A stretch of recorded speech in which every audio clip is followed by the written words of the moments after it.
Hey everyone, before we get started, a quick note. This conversation was recorded as a sponsored interview at the Aptos Experience event in New York City. We're grateful to Aptos for supporting this episode.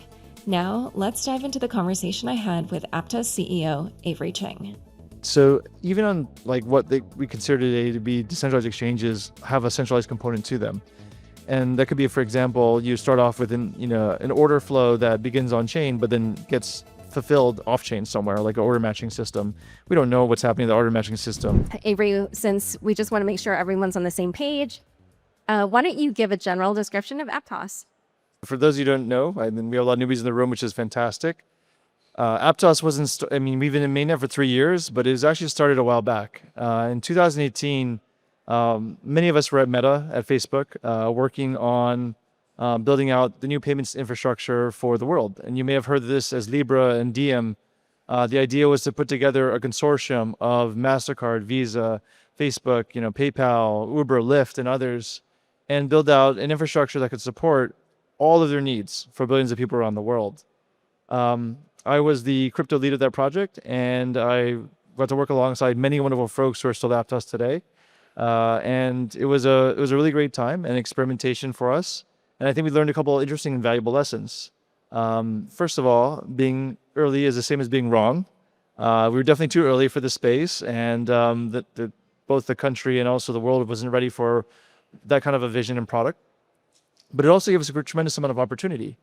We left kind of Facebook in the end of 2021, did a big fundraise with a lot of the founders and backers of Libra, including ACZ, Katie Hahn, and others, to raise our first seed round for $200 million. We raised another Series A round following that, led by Jump Crypto in the summer of 2022. And our mission has always been the same. How do you kind of build the decentralized internet for everyone around the world? We're really excited about scale. We're really excited about making things very fair and democratized out there. And Aptos recently has really taken a focus point on how do we build what we call the global trading engine, where assets move freely, where trades happen as seamlessly as on centralized exchanges, but with the transparency that only decentralized exchanges can bring.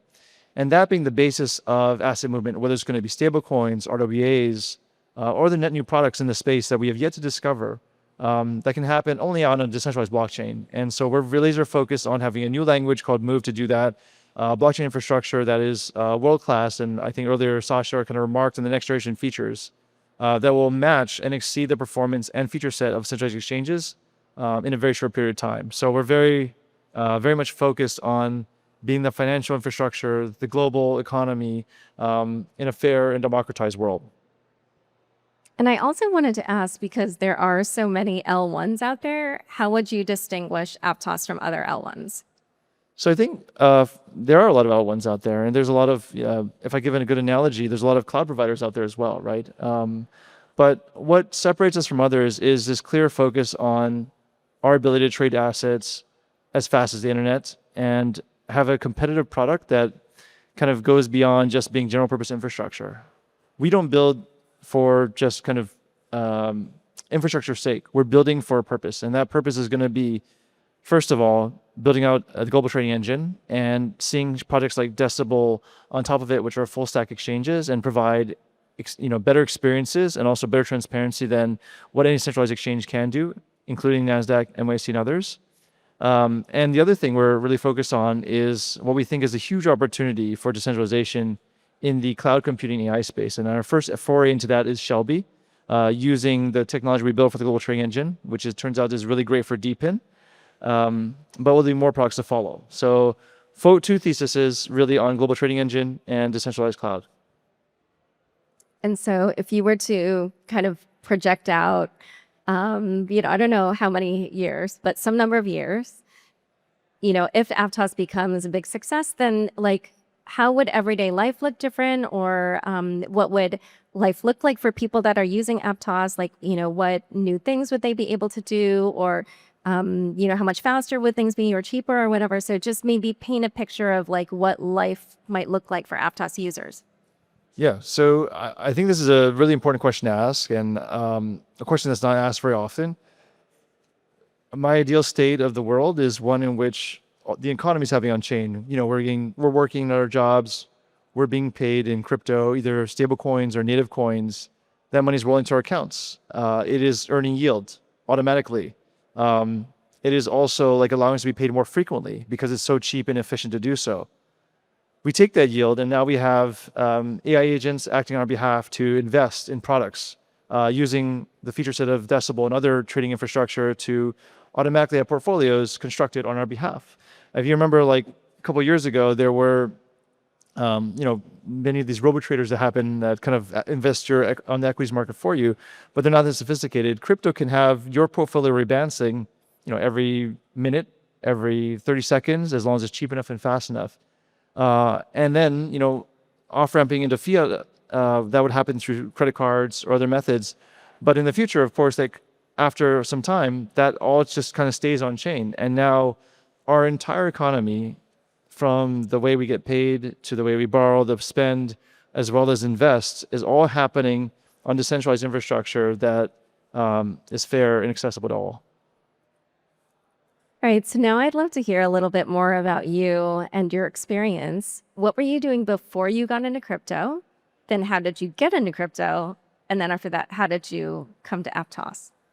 Yeah, so before I was in crypto, I was working on data infrastructure at Meta. And so actually a lot of us several of us from the team came from that team.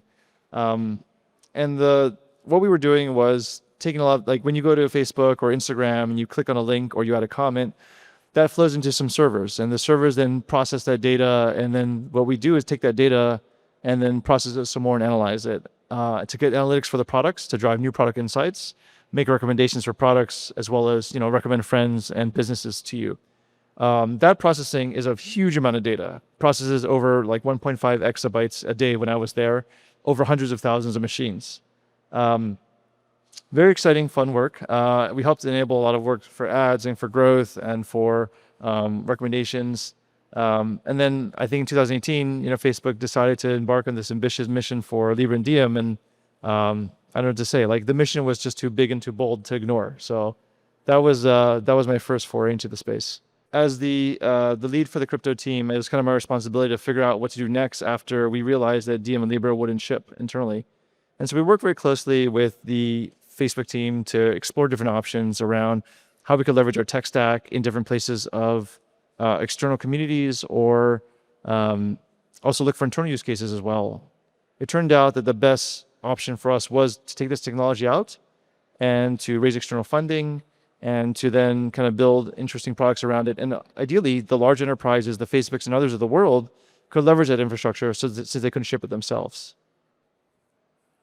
And so last winter, the previous CEO, Mo Sheikh, stepped down, and you have taken it over since then. What have you done differently since that time? How has your vision differed from, what occurred during the first 3 years?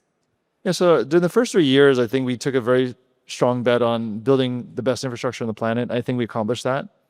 What we didn't realize, I think, was that how hard it was for people to think of what to do with that infrastructure. So we have a lot of great technologies. We have BlockSTM. We've got this really fast and performant blockchain. It's super cheap, but kind of have to remember stablecoins weren't yet a thing. And also, there weren't a lot of obvious use cases. And so at the beginning of this year, we really stepped back and said, what are blockchains good at? What should blockchains be used for? And I think the kind of really obvious answer it came to was trading assets, and seeing the way that crypto exchanges have gained $50 billion of revenue per year, growing very, very rapidly.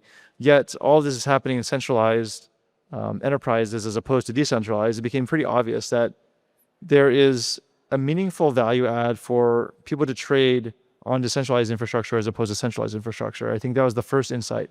The second insight was that you see the rise of AI, you see the rise of cloud infrastructure, and recently we could see how OpenAI deals with Oracle, with AMD, have really transformed the cloud market. And so decentralization has a lot to offer here as well. We can offer cheaper products, faster products, and kind of build into and support those workloads into the future. And that's a growing industry, $300 billion a year, growing 30% year over year. And also we found a great partner in Jump Crypto to build alongside this infrastructure. So we've taken some serious bets in the product space. One is going to be along the trading infrastructure. We believe trading should happen on chain. That should be the future. That's the future I want to live in.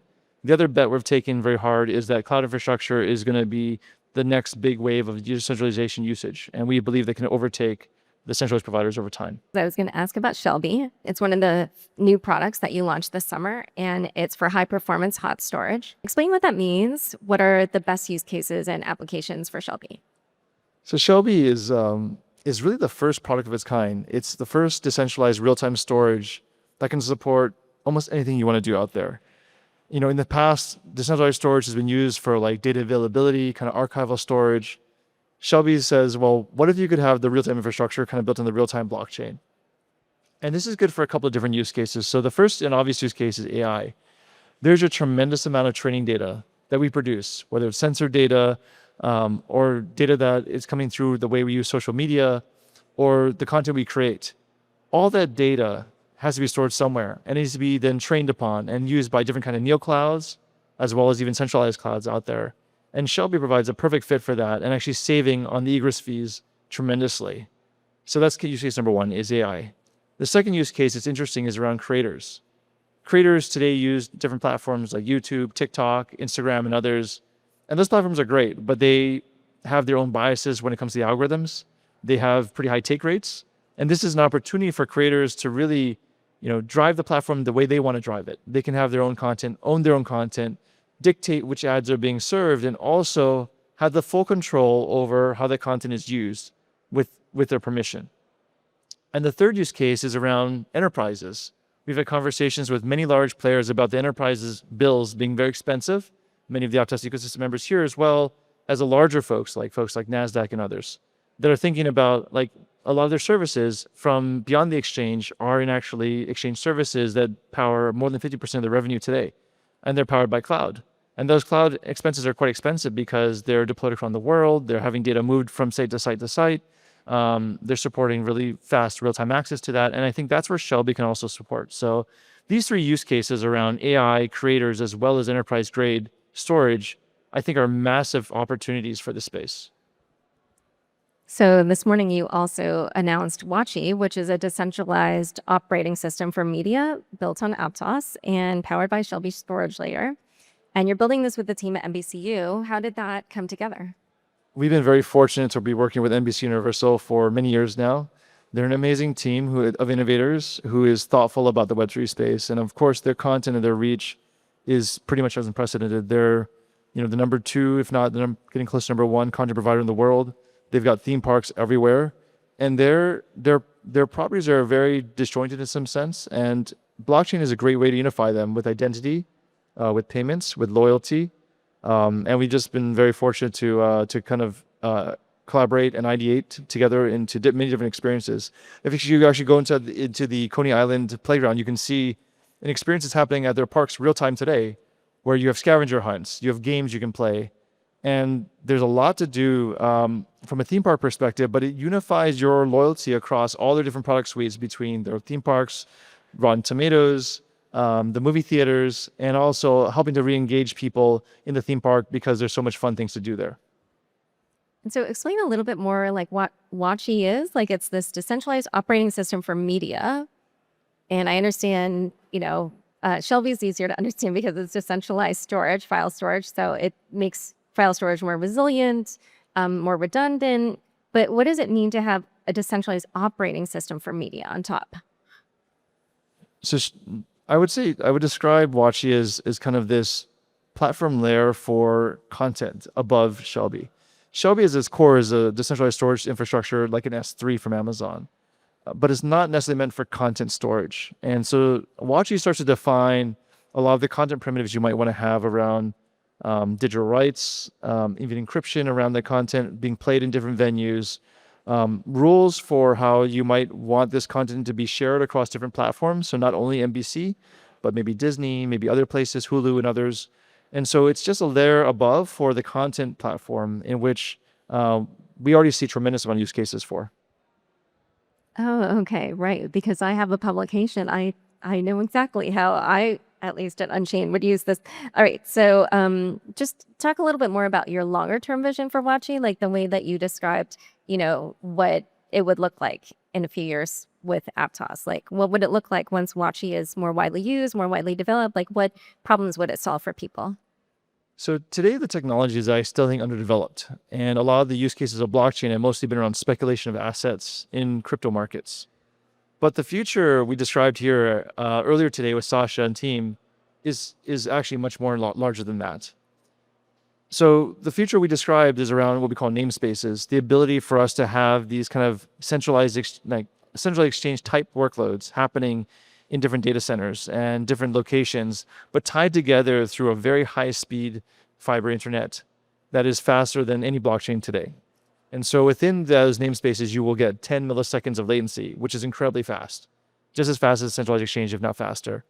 And across namespaces, you'll get 50 milliseconds, which is faster than any blockchain out there. And so with this kind of technology, you can rewrite the world, and in fact, the entire internet on top of it, to scale out to the world, and not just the world, but the future is really about us also having agents deploying on our behalf, trading assets on our behalf, paying bills, kind of conversing with each other through transactional means. And that's exactly what this technology will unlock, which is everything can happen on chain. All right, so now we'll talk about another recent product that launched on DevNet. That was in August, and then the mainnet launch will happen in Q1. I actually met the product manager for it right before coming on stage. So what are the main features of Decibel, which is this product, and how do you see it fitting into the Aptos ecosystem? Yeah, Decibel is really the product that takes advantage of the global trading engine from its ground up. Designed in tandem alongside how we think about the Aptos VM, the blockchain, and even the future designs of Aptos. And this kind of goes back to our thought process around what do we want to change in the world? We really want to change the way that trading of assets is done. Even if you think about today's world, if I trade on Robinhood, that trade could get front run. It could be sent off to Citadel, and we just live with those systems because we have to. But a future world of trading could imagine where everyone has equal access, equal rights, right? So if Laura, if you trade and I trade, neither of us has an advantage over each other. And that's what Decibel is trying to bring. It is the first fully decentralized, full stack spot and perps exchange that brings you the performance of centralized exchanges, but yet with the fairness, democratization, and composability of blockchains. And that's not easy to do, right? Like that's something that's never been done before, and that's why we're doing it, because we believe that this product must exist. If you think about kind of the spectrum of trust in the system, we have centralized exchanges, which we must trust inherently because we have no choice. We have things like a Hyperliquid, which seem to be better, but they're still closed source. But there's this missing piece of fully decentralized, fully on-chain, in which, everything is well known, everything is understood, and there's no questions about it. So I am so curious because obviously we just had a major news event involving perps in the crypto space. And obviously this isn't live on mainnet, but if it had been, what do you think, how do you think it would have kind of operated differently from what we actually saw last Friday? I think there have been a huge bunch of differences. I think so. Basically when that event happened, almost the first thing I posted to our team was like, I wish Decibel was live, and I wish it had the traction of Binance, because everything would be much, much better understood. Look, there were a lot of theories going around what happened on last Friday. Was it somebody arbing between the Athena depeg or perceived depeg on Binance versus other exchanges? Was it some other kind of market liquidity being pulled that caused a lot of problems and auto liquidations and deleveraging? It's hard to say because only the exchanges have that data. We don't have that data, and that's something the public doesn't have access to. But if it was on chain, if the rules are well defined, people will be able to see exactly what happened. They could see which markets withdrew their spreads, when they withdrew their spreads, how tight those spreads became, how far apart those spreads became. That would be very obvious. We would know exactly who was arbing between different kinds of assets. Where we'd see the arbing that happens, and we could trace back those addresses to previous trades.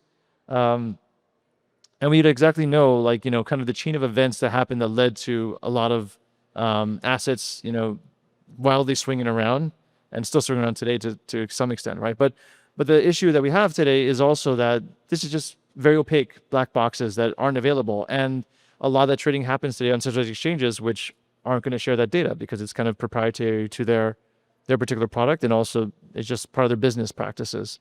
But in a decentralized world where all that trading happens on chain, it's all transparent, it's all fair.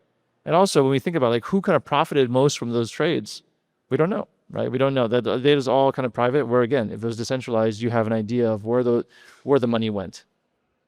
And when you say fully decentralized, you're saying that as in like the existing perps DEXs don't fit that definition. So what does that mean exactly? Like what aspects do you feel like are not decentralized now that could be more decentralized?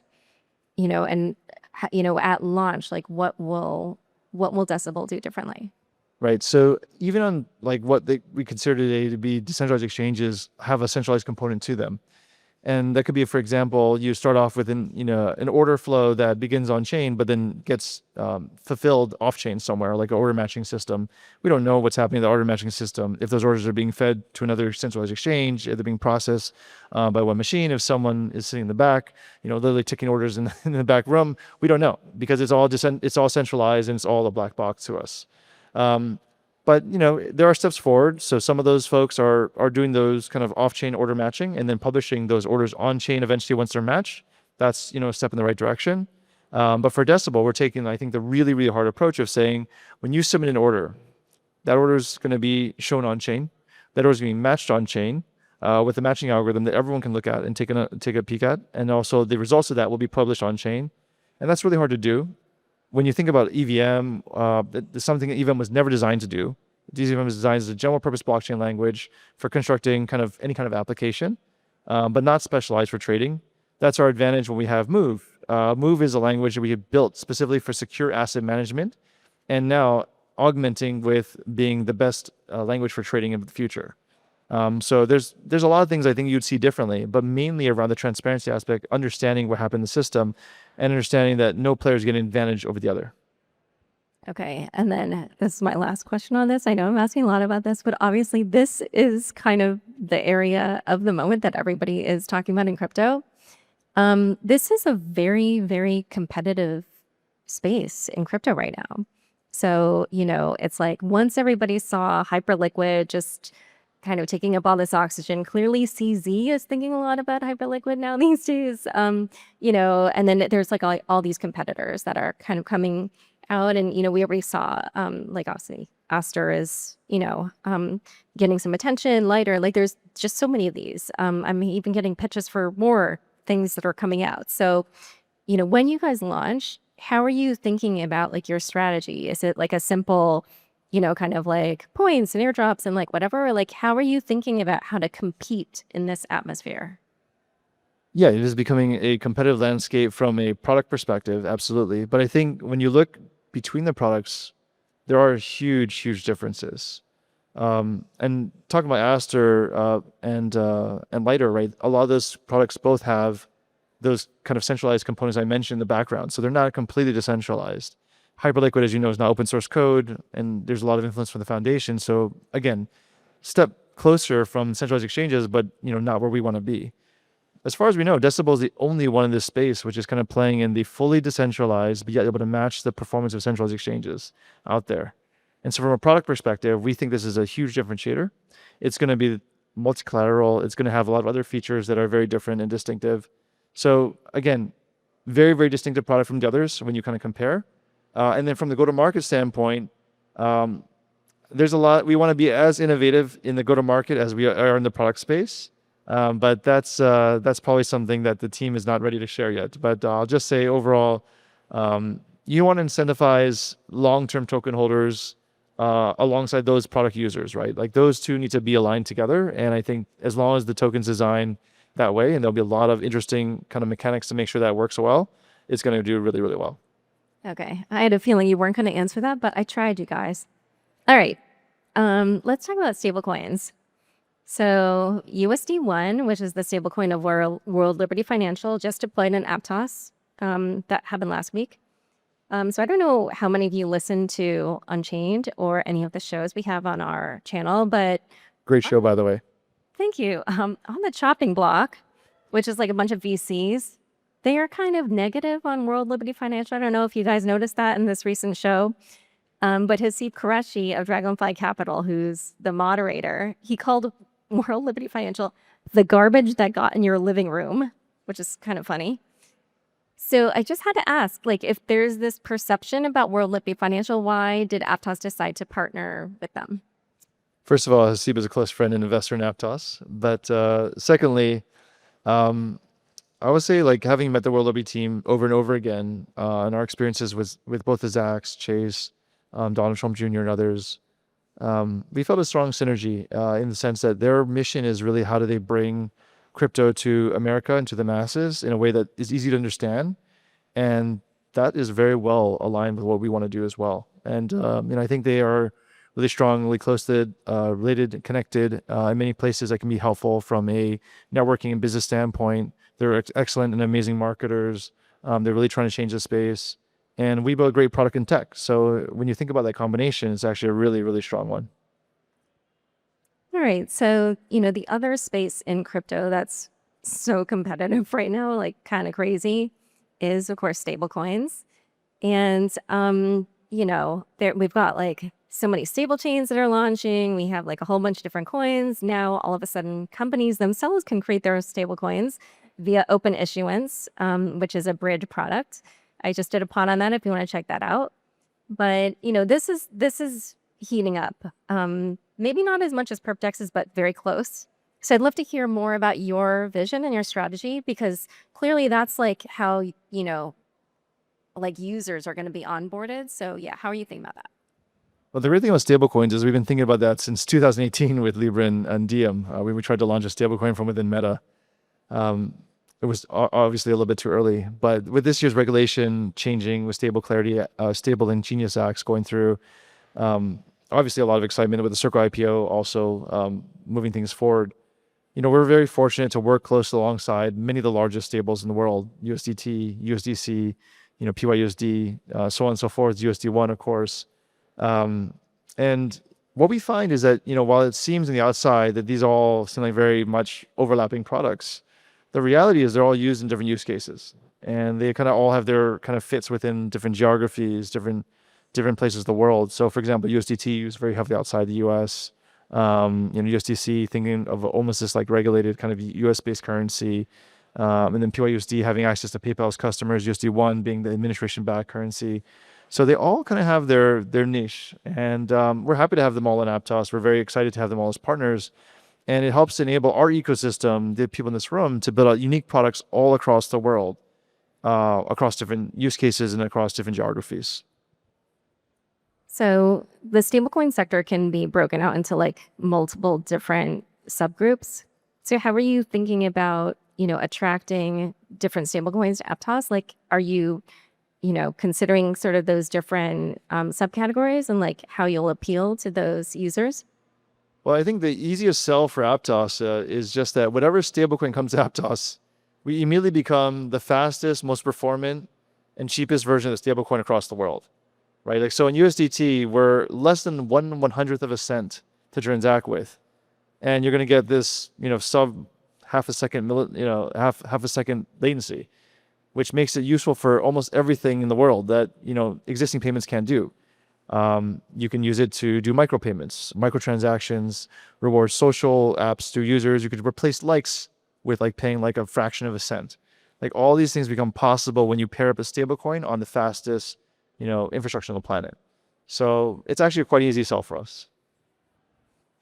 Okay, so this morning you also had a new announcement that you'll be supporting Reliance Jio's JioCoin efforts. For those that don't know, because this was also news to me, Jio is the largest telecoms company in India. It has more than 500 million users. Tell us more about this partnership. Yeah, this was a really cool one. We started this actually last December, so it's been a while. But with the large enterprises, it does take some time typically for them to move forward. And to their credit, Jio and Reliance have been like amazing partners for one of the largest companies in all of Asia. To move this quickly and to like push this hard into the space, from the top all the way to like the kind of people implementing the products. They've been fantastic partners, and we had Pavis up here to talk about his role in kind of driving this forward. It's not just conversations that happen within India with regulators and government officials, but even outside to their partners worldwide. And JioCoin is like the first, I think, of many big efforts they're going to have to bring blockchain forward in the world. And they're taking a very innovative approach from the strategy side to say that blockchain will be the core of a lot of their products, whether it's going to be loyalty-based products, cross application products. But they're going hard in blockchain in a serious way. And, actually, they tried some other chains, didn't work out so well. And then they came to Aptos because they knew we're the only ones that can support, 500 million users across the world transacting at tremendous amounts of volume. And India is a place where, the fees really matter because of the scale that they bring to the table. They're just really perfectly suited for what Aptos brings. And so what is the product exactly? Is it similar to like an M-Pesa type thing, but it's like with a crypto token? So today it's integrated to the browser, and so browser will provide rewards to their product through the JioCoin, and JioCoins will kind of be the centerpiece of a whole bunch of new products we build after that. But I probably can't speak much about that. I think that's more for Paulus to share. Okay. Well, talk a little bit more about the Asian region because, obviously that's the part of the world with the biggest population. So, how does Aptos think about that? And like, how are you considering expanding in that area of the world? So we were just on the ground in KBW in Singapore last couple of weeks, where we met with a lot of our partners. And we're pleased to see, not only is the regulation moving forward in the US, but other parts of the world as well. We actually have the Lotte team here who we met, who is moving forward their voucher program, already deployed to millions of people, but they're thinking about the next steps, like what about hotels? What about stablecoin payments for hotels? What about stablecoin payments for their retail applications in their stores?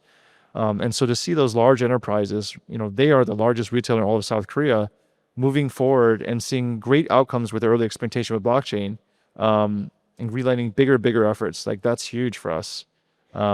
When it comes to Singapore, obviously, there's a home of a lot of the exchanges, and the exchanges we have great relationships with, both for listing our projects, but also for thinking about how we collaborate on projects like a Decibel to support the transition from kind of off-chain centralized exchanges to on-chain infrastructure, which many of them are supportive of, surprisingly. And just out of curiosity, not that you don't have to give a long answer, but because there's been this whole geographical, competition, I guess you could say, where when the US was kind of anti-crypto, suddenly every other jurisdiction in the world was pro-crypto because they were trying to attract this industry.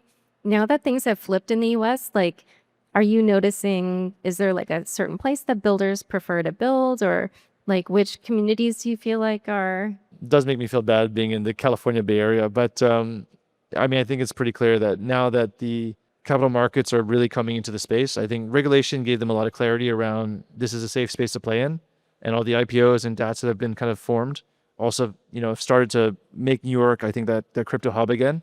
It is a tremendous place to build. I think I have to say New York, hands down, is the number one city for crypto in America. Oh, wow. Nice. Okay. Let's talk about DeFi. DeFi is, as Eric Voorhees once said, the shining city on the hill. Clearly we're in this phase where it's stablecoins and perps and whatever, but everybody knows we're you're all building toward a world of DeFi. So Aptos was the first chain that Aave deployed on that was a non-EVM chain. Kudos to you. Why do you think they chose Aptos, and how has the integration gone?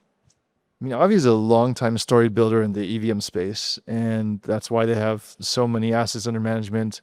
They're very well trusted. I think they just saw a synergy between, what Aptos is trying to build, very much enterprise-grade, secure software. They care a lot about security. We've seen that. We've done so many security reviews with them, auditing the code over and over again, and then deploying very slowly and then kind of ramping up, is, I think, shown a strong testament to the way they think about their brand, their reputation, and ultimately protecting the user in this space. So I think they saw the same synergies as us. We were very thoughtful. We care a lot about user funds. We want to make sure that the blockchain itself is extremely secure. It's why we built Move. It's why we have extensive testing and security processes, I think, that are first class in this space as well. So a lot of strong synergies around how we think about a safe, open financial world that I think Aave and Aptos work really well together. And if you try the experience, if you try Aptos with Aave, you'll see it's just the snappiest, best experience you can get with Aave out there. Okay, yeah. By the way, guys, it is a big compliment because Mark Zeller of the Aave Chain Initiative came on my show last winter, And I think I asked him like, oh, why aren't you guys on Solana? And he just was like, oh, I look at that chain and I just don't see anything worth like putting our, effort into, or I don't even remember, but it was like spicy language. So it is a big compliment that they chose Aptos. But anyway, okay. So Aptos has a multi-token strategy. Why is that? Like, what did you learn from the Aptos token launch and token launches since then? Yeah, I could see why you frame it that way, but I don't think of it that way at all. Like, I think Aptos is the base layer token. It will always be the base layer token for the Aptos blockchain.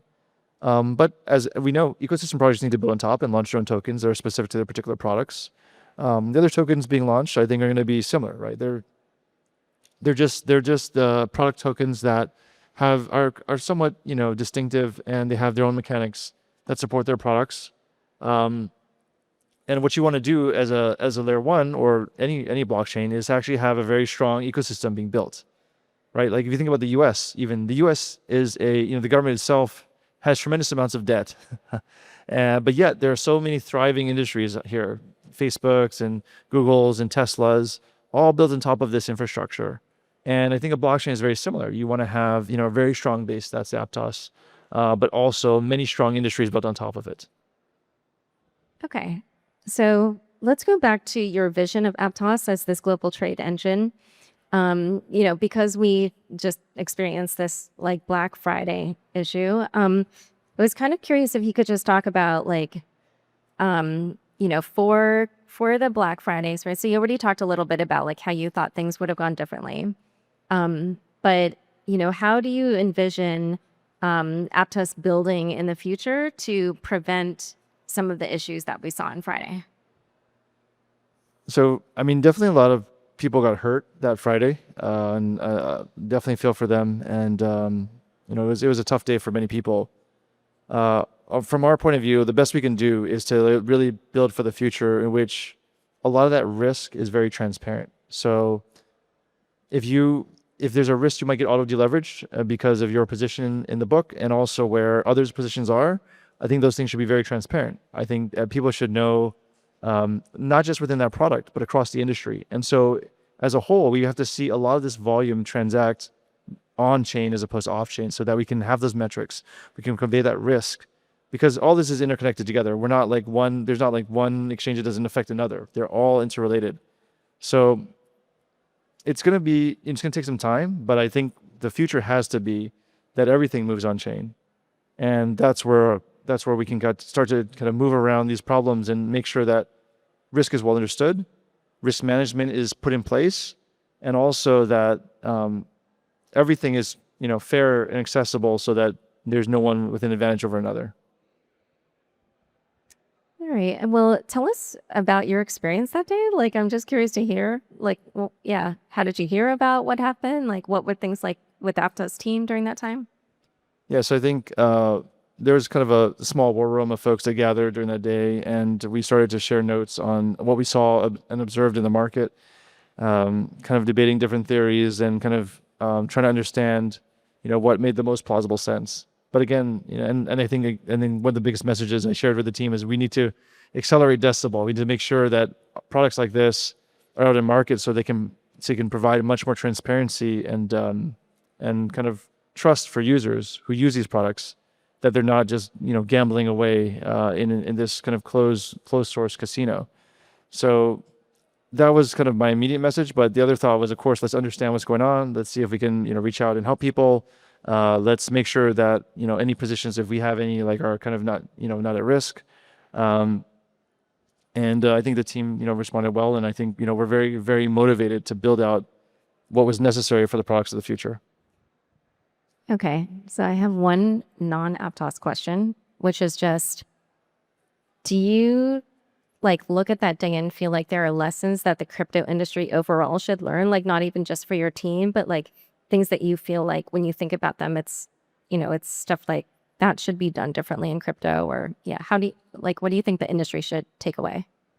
I think there are a lot of lessons learned, but I think there are some interesting open questions as well. Like, when you think about what would happen if it was on centralized markets that are regulated versus these unregulated centralized markets, what would happen is circuit breakers would have been triggered, trading would have been halted, regulators would have stepped in and like did a lot of investigation to figure out what happened next.